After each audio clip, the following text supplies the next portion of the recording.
Welcome to Live Greater, a health and wellness podcast brought to you by the University of Maryland Medical System.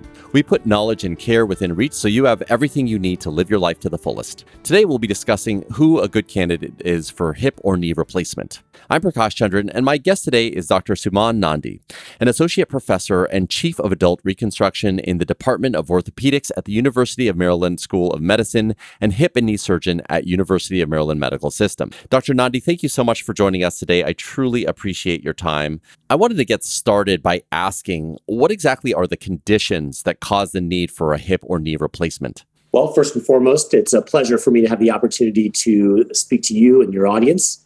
So, hip and knee replacements are performed for arthritis of the hip and knee. So there are lots of conditions that can cause hip or knee pain, right? So a broken bone can cause hip or knee pain. Ligaments that are injured or torn can cause hip or knee pain, but you can also get arthritis in the hip or knee, just like you can get in any other joint. So arthritis is a process. It's not a thing. It's a process by which the cushion in the joint wears away and then the bones grind against one another, and that causes pain. And hip as well as knee replacements are performed for arthritis. I understand. Okay, and so whether it be that hip or knee replacement, are you actually replacing it with like a prosthetic or synthetic hip or knee? Can you talk a little bit about what exactly a hip or knee replacement is? Yes, absolutely. So that's exactly what is done in a hip or knee replacement. So let's take a step back first before we actually get to the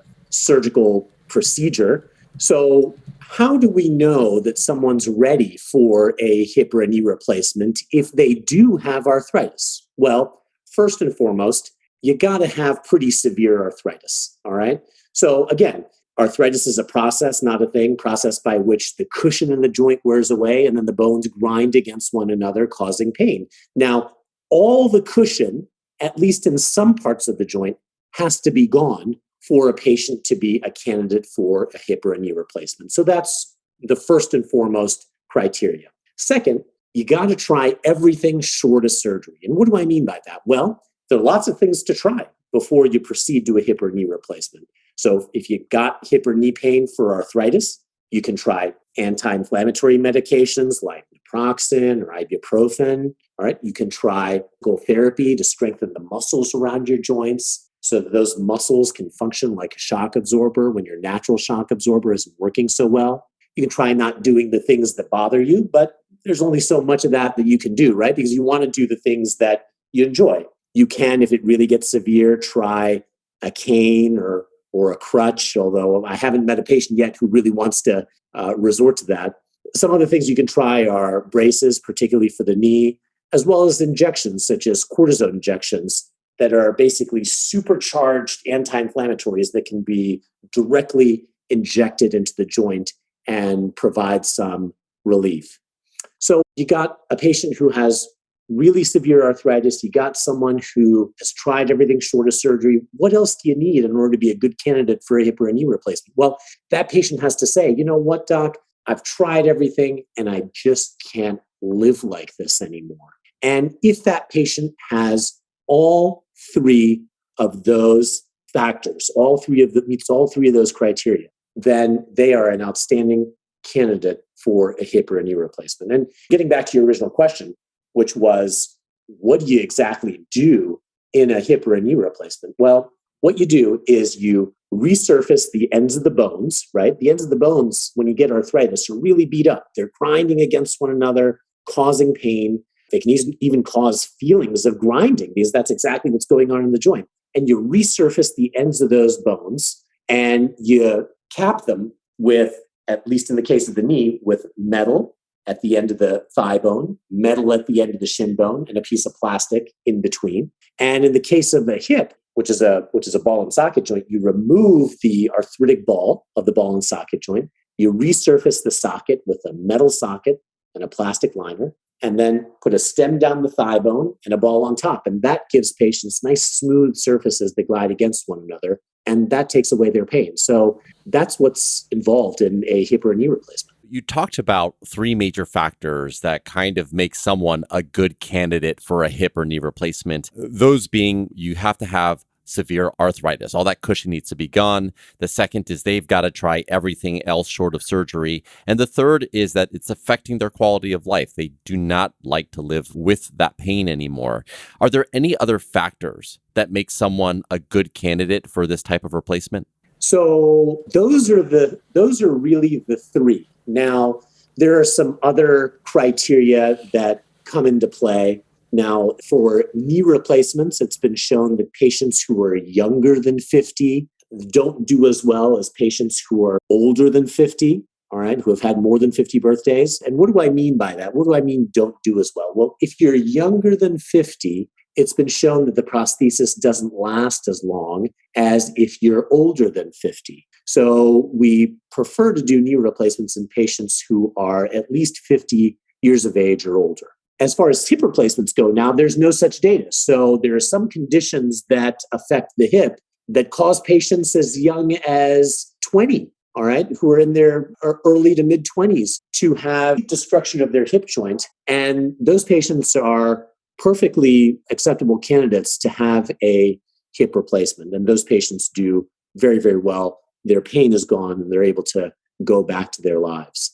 Now, there are some other considerations as well. So, for example, if someone has significant medical problems, for example, diabetes that's not so well controlled, then it'd be important to get that patient very good care prior to surgery with regard to their diabetes, so their diabetes is well controlled, so their risks after the surgery are minimized. If someone is smoking, for example, then it's been shown in all the data that we have, and we've got a lot of data because 1 million people a year, if you can believe that, 1 million people a year in the US alone get joint replacements. So we've got just so much data on how to get patients to do well. And with 1 million people a year getting joint replacements, we really, of course, with any surgical procedure, but particularly when 1 million people a year are getting joint replacements, one needs to do well. So the data that we have shows that if you're smoking, it really compromises the blood flow. So nicotine constricts those blood vessels and blood can't get to the operative site to heal it up. And then as a result, patients don't heal as well. So we have folks quit smoking prior to surgery, all right, to optimize their outcomes after the surgery. So those are some other considerations that come into play before someone schedules or proceeds with a hip or a knee replacement. Now, that being said, you don't have to be perfectly healthy to have a hip or a knee replacement. I've replaced patients' joints who have had heart transplants and kidney transplants. Certainly, of course, patients who have diabetes who have been able to, with the assistance of their primary care physician, get their diabetes under control, which is not only important for the surgery, but for their general well-being. I've operated on patients with heart problems and valve replacements and who have had bypass surgery. So you certainly don't need to be perfectly healthy to have a hip replacement or a knee replacement. But we do have data that shows there are some things that we can do to really maximize the likelihood that you're going to fly through the surgery and just do beautifully afterwards, which is what we all want. So I do want to get to the surgery itself, especially the recovery time. But before that, I kind of wanted to touch upon the signs and symptoms that someone might experience that tell them that a hip or knee replacement might be beneficial. Can you speak to those? Yeah, absolutely. So first and foremost is pain, right? So if your hip or knee hurts, right? And actually, let's talk about that in some greater detail because it's not even as simple as that. So as far as the knee goes, it is simple. If your knee is the source of your troubles and you've got some arthritis in that knee, you're going to feel it in the area of your knee. But what about the hip? If you've got hip arthritis, where do folks feel pain coming from their hips? Well, they actually feel it in their groin, where the thigh meets the body in the front, all right? They feel it in the side of their hip, and they can feel it in their rear ends. Now, what's actually even more interesting than that is if you've got hip problems, you can actually feel pain in your knee. Every now and again, I see patients who come to my office who have horrible hip arthritis who don't have pain in their hip.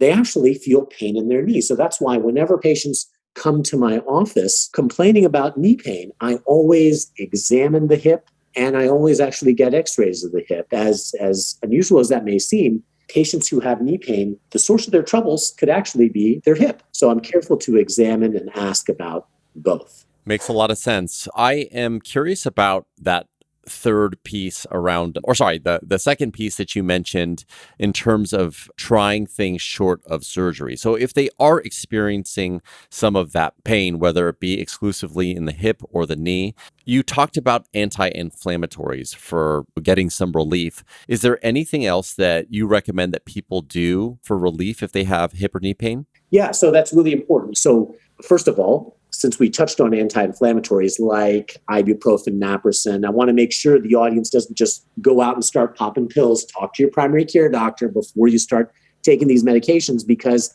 any medication can have side effects. And certainly if you have ulcers, kidney problems, heart problems, take any blood thinners, then do not take anti-inflammatory medications.